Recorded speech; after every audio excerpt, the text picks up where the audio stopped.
धाराशिव तालुक्यातील जुनोनी गावातील दूध उत्पादक शेतकऱ्यांनी आज सकाळी बसस्थानक परिसरात रस्त्यावर दूध ओतून शासनाचा निषेध केला।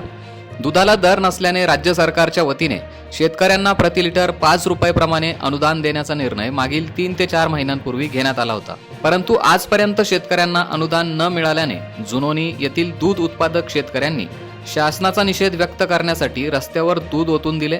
यावेळी मोठ्या प्रमाणावर शेतकरी आणि ग्रामस्थांची उपस्थिती होती।